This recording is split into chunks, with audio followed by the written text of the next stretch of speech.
Hi, I'm Stevie Fernandez. And I'm Trish Whitmer. Thank you so much for helping us celebrate 200 episodes of Explore Tulsa. That's right, Trish. 200 and going strong, just like Super Bowl champions. That would be a great feeling, but I'm sure that Oklahoma's Jinx Trojans feel equally as accomplished. Well, it's not every year that you get to boast about having a perfect season. It's only happened once in the NFL when the Miami Dolphins took it all in 72.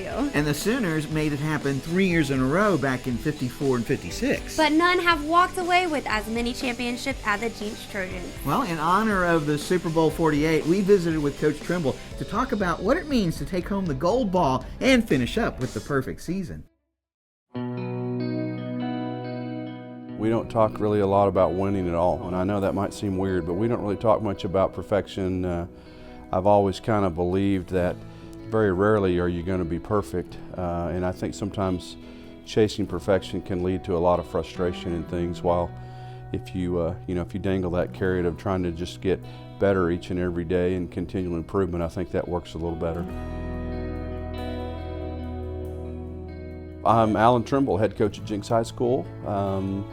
Finished my 17th season. You know, if I was doing this job because of a trophy or because of a winning record, I probably would have been done a while back. There's a lot of ways to define success.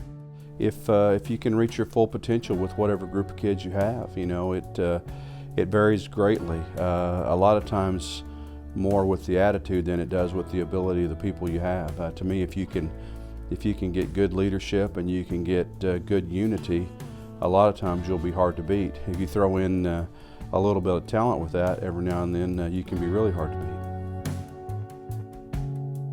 We had a group of seniors that really wanted to finish. I mean, they wanted to win the championship, and they had made up their mind they were going to be champions. And I think that probably, I don't know that it mattered as much what plays we called. I think the kids were just determined. With an unknown quarterback, we didn't know who he was going to be.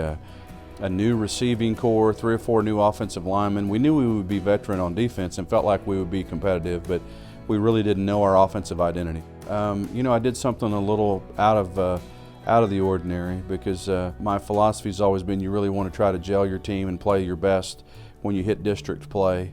But we had a very mature group we talked about of these seniors, so we actually made some goals throughout the summer with our training and different things, and we talked a little bit about Trinity. We never do that in the off season. We don't focus really on that, but we decided we had the mature kids that we could do it. So we made some different training goals, and a lot of our workouts were based on getting ready to go to Texas and play, and that was a big win. That was a tough game, good opponent, and Trinity went deep in their playoffs this year too, so a really good team.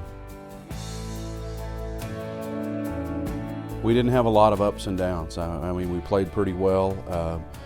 Probably our biggest challenge, Broken Arrow was a good football team and gave us a tough time.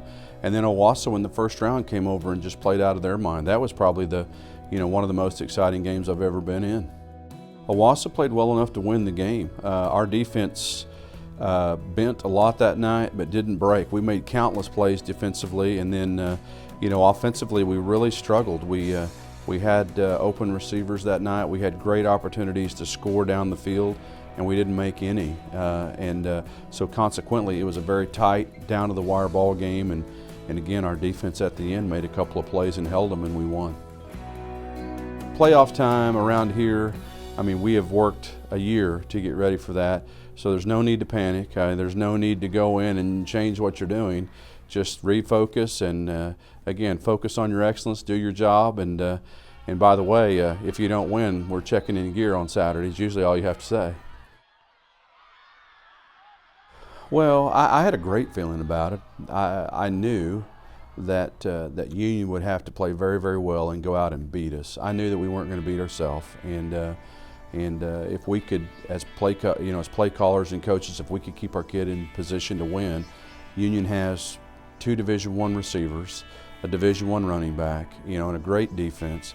So you got to go out and do it.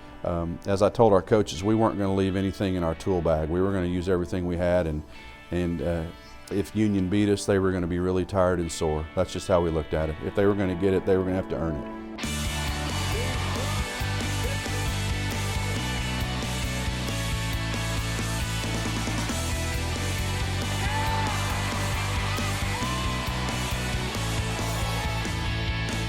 I've always felt like coaching is kind of my calling. I love the sport of football. I think it's a great classroom. It's just something I've always enjoyed. I enjoyed it as a player and I enjoyed it as a coach.